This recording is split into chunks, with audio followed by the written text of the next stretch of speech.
అవును. మోకాళ్ళ అరుగుదల అనేది చాలా కామన్ అయిపోయింది. యెస్. మీరు రీసెంట్ సర్వే చూస్తే ఇండియాలో నియర్లీ 14 క్రోర్ పాపులేషన్ ఈ మోకాళ్ళ నొప్పులతో సఫర్ యెస్. అవుతున్నారు. అయ్యో!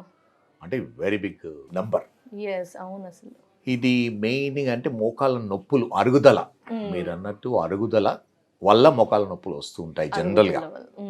కానీ కొన్ని వేరే రీజన్ వల్ల కూడా మోకాళ్ళ నొప్పులు వస్తూ ఏంటి ఉంటాయి. సార్ అది? ఆర్థరైటిస్ అంటాం. Osteo arthritis. Primary osteo arthritis అంటే అది ఎందుకు వస్తుందో ఎవరికి తెలియదు. జనరల్లీ ఓల్డ్ పీపుల్ వస్తుంది. అంటే ఆఫ్టర్ 50, 60. యెస్.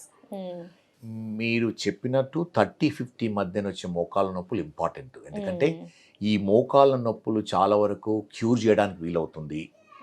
ఈ మోకాళ్ళ నొప్పులు ఆ ఏజ్లో వచ్చిన వాళ్ళకు మనము కరెక్ట్ డయాగ్నోసిస్ చేసి ట్రీట్మెంట్ చేయడం వల్ల ఆర్థరైటిస్ కూడా ప్రివెంట్ చేయడానికి వీలవుతుంది. ఓకే. సో కామన్గా మోకాళ్ళ నొప్పులు ఈ వయసులో వచ్చేది ఎవరికి వస్తుంటుందంటే ఎవరికైతే ఇంజురీస్ అయ్యి ఏదో కార్ యాక్సిడెంట్, స్కూటర్ యాక్సిడెంట్స్, నడుస్తున్న వస్తూ కింద పడి మోకాలు ట్విస్ట్ అయి ఉంటుంది. ట్విస్ట్ అయిన తర్వాత ఏమందంటే మోకాళ్ళ లోపల ఉన్న లిగమెంట్స్ కానీ కార్టిలేజ్ కానీ డ్యామేజ్. మోకాళ్ళలో జనరల్ ఎలా అంటే 4 లిగమెంట్స్ ఉంటాయి. సైడ్కి 2 ఉంటాయి, ముందు ఒకటి ఉంటుంది, ఏసీఎల్ అంటాము, వెనకాల ఒకటి ఉంటుంది. దాంతోపాటు 2 స్ప్రింగ్స్ ఉంటాయి, మెనిస్కస్ అంటాం మనం. Okay sir. ఆ విధంగానే ఇది ఈ బ్లూ కలర్ది ఆర్టికులర్ కార్టిలేజ్ అంటాం.